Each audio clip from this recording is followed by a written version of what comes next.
ஆடி 18ஆம் பேருக்கு வீட்டில் கொஞ்சம் வேலை இருக்கனால சிம்பிளாக நம்ம இட்லி சாம்பார் வைக்கலாம்னு சொல்லிட்டு நான் கடத்தில் இறங்கிட்டேன். ஃபஸ்ட்டு ஒரு குக்கர் எடுத்துக்கோங்க. அதில் 2 கப் அளவுக்கு துவரம்பருப்பு சேர்த்துக்கோங்க. அதில் 1/2 கப் அளவுக்கு பாசிப்பருப்பு சேர்த்துக்கோங்க.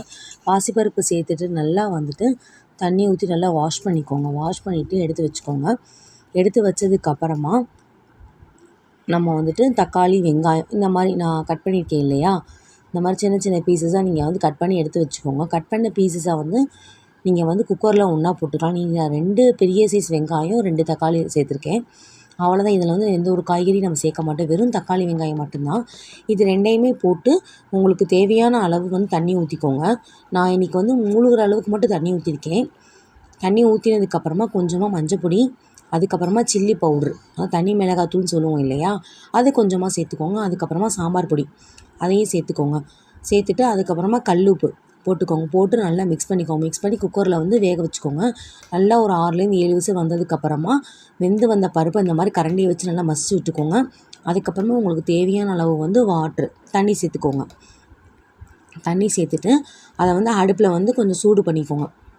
ஹீட் பண்ணதுக்கப்புறமா ஒரு கரண்டி எடுத்துக்கோங்க. தாளிப்பு இப்போ நம்ம பண்ண போகிறோம். அவ்வளோதான். தேவையான தண்ணி ஊற்றிட்டிங்களா, ஹீட் பண்ணிட்டீங்களா, அவ்வளோதான். சாம்பார் ரெடி ஆகிடும். ஒரு குழிக்கரண்டி எடுத்துக்கோங்க. அதில் கடலெண்ணெய் சேர்த்துட்டு கடுகு கொஞ்சமாக சேர்த்துக்கோங்க. அதுக்கப்புறமா ஜீரகம் சேர்த்துக்கோங்க. இந்த ஜீரகம் தான் அல்டிமேட்டாக இருக்கும் இந்த இட்லி சாம்பாருக்கு. அதுக்கப்புறமா கருவேப்பிலை, ஒரு பிஞ்ச் கருவேப்பிலை சேர்த்துக்கோங்க.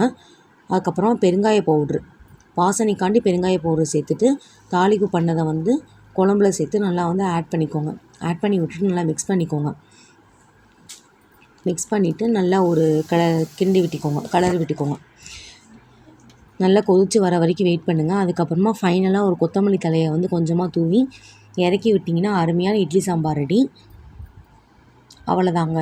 சூடான இட்லியை வச்சு சாப்பிட்டோம் அப்படின்னா சும்மா ஜம்முன்னு இருக்கும். வீட்டில் அதிகமாக ஒர்க் இருக்குது, எங்கேயா வெளியே போகிறோம் அப்படின்னா சிம்பிளாக நமக்கு டிஃபன் முடியணும் அப்படின்னா இந்த மாதிரி சாம்பார் நீங்கள் ட்ரை பண்ணி பாருங்கள். இட்லியை வச்சு மேலே சாம்பார் நம்ம ரெடி பண்ண சாம்பார் ஊற்றி சாப்பிட்டோம்னா ஆஹா சூப்பராக இருக்குங்க.